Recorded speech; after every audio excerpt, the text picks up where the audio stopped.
Hey guys, today is May 5th. Let's continue. It's 223. Let's continue after 1 week of absence. A whole week. The last episode was last Monday. Today is also a Monday. Let's continue our A Christmas Carol book reading series. Let's begin. Again, the ghost sped on, above the black and heaving sea, on, until being far away, and as he told Scrooge, for any shore, they lighted on a ship.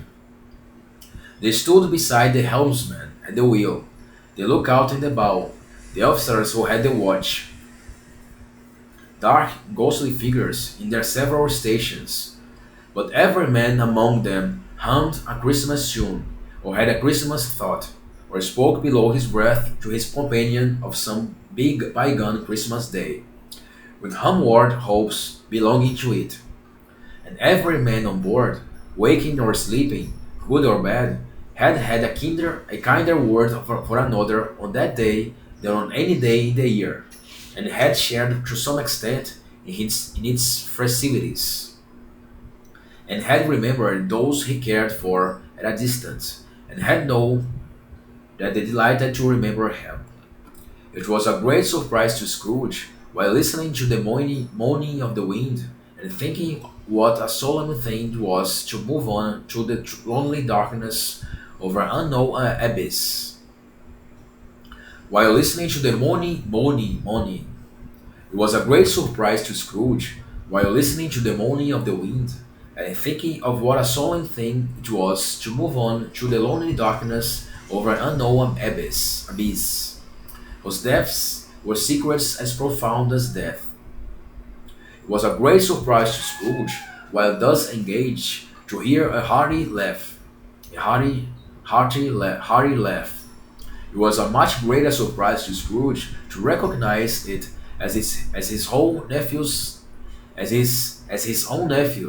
and to find himself in a bright, dry, gleaming room, with the spirit steadily smiling by his side, and looking at that same nephew with approving affability. Ha ha, ha ha ha, laughed Scrooge's nephew. Ha ha ha ha ha. If you should happen, by any unlikely chance, to know a man more blessed in a laugh than Scrooge's nephew, all I can say is, I should like to know him too. Introduce him to me, and I'll cultivate his acquaintance. It is a fair, even-handed, noble adjustment of things, that while there is infection in disease and sorrow, there is nothing in the world so irresistibly contagious as laughter and good humor. When Scrooge's nephew laughed in this way, holding his sides, rolling his head, and twisting his face into the most extravagant contortions, Scrooge's niece, by marriage, laughed. Scrooge's niece by marriage, laughed as heartily as he, and their assembled friends, being not a bit behindhand, roared out lustily. Ha ha ha ha ha ha! He said that Christmas was a humbug, as I live, cried Scrooge's nephew. He believed it too. More shame for him, Fred, said Scrooge's niece indignantly. Bless those women. They never do anything by halves. They are always in earnest. She was very pretty, exceedingly pretty, with a dimpled, surprising look capital face, a ripe little mouth that seemed made to be kissed, as no doubt it was, all kinds of good little dots about her chin, that melted into one another when she laughed, and the sunniest pair of eyes you ever saw in any little creature's head. Altogether, she was what you would have called provoking, you know, but satisfactory too. Oh, perfectly satisfactory. He's a comical old fellow, said Scrooge's nephew. That's the truth, and not so pleasant as he might be. However, his offenses carry their own punishment, and I have nothing to say against him.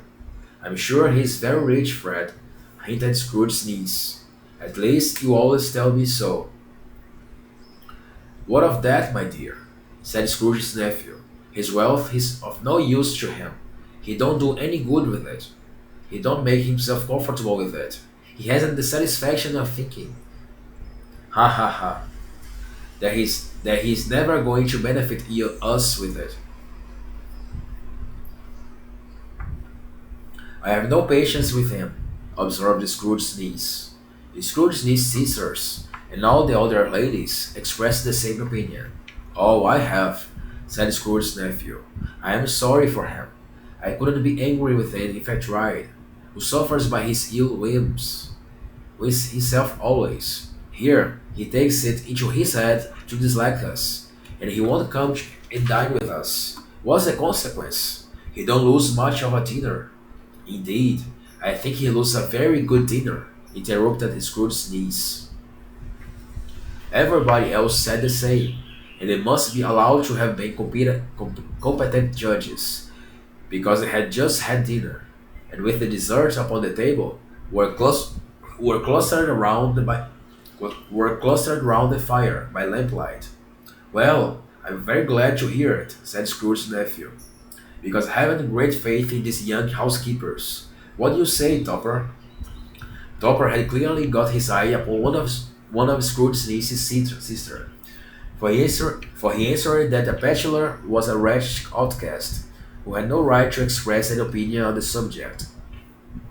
Whereat Scrooge's niece's sister, the plump, the plump one with the lace tucker, not one with the roses, blushed.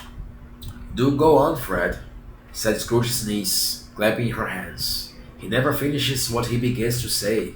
Such a ridiculous fellow.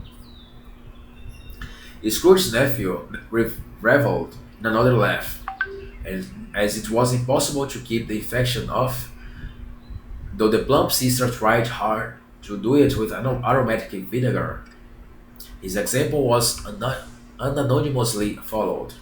Unanimously followed. I was on. I was only going to say, said Scrooge's nephew, that the consequence of his taking a dislike to us and not making merry with us is, as I think, that he loses some pleasant moments, which could do him no harm. I am sure he loses pleasanter companions that he can find in his own thoughts, either in his mouldy old office or his dusty chambers. I mean to give him the same chance every year, whether he likes it or not, for I pity him. He may rail at Christmas till he dies, but he can't help thinking better of it. I defy him, if he finds me going there in good temper year after year, and say, Uncle Scrooge, how are you? If it only puts him in the vein to leave his poor clerk £50. That's something, and I think I shook him yesterday. It was their turn to laugh now at the notion of his shaking Scrooge, but being thoroughly good natured and not much caring what they laughed at, so that they laughed at any rate, he encouraged them in their merriment and passed the bottle joyously.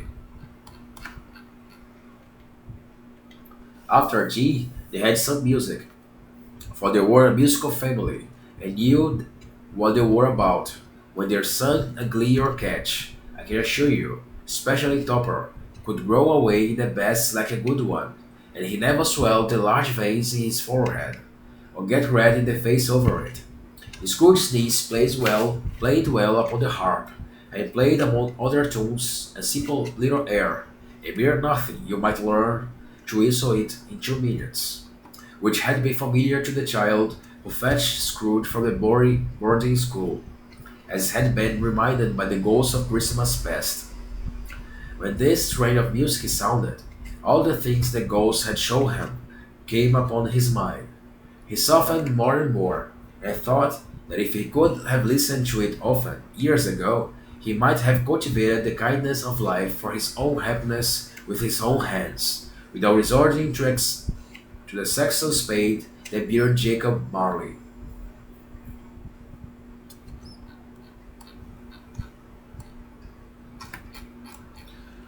Okay, I'm gonna stop here.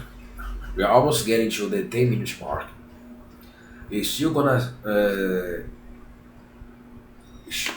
read about Scrooge's nephew's family, and the topic was Scrooge, but it's now gonna be about music. They're gonna sing songs about Christmas probably, and other things related to Christmas. So the next episode of a Christmas Carol book reading series, you're gonna see what Scrooge's nephew family is up to. Let's go. Let's continue the next episode.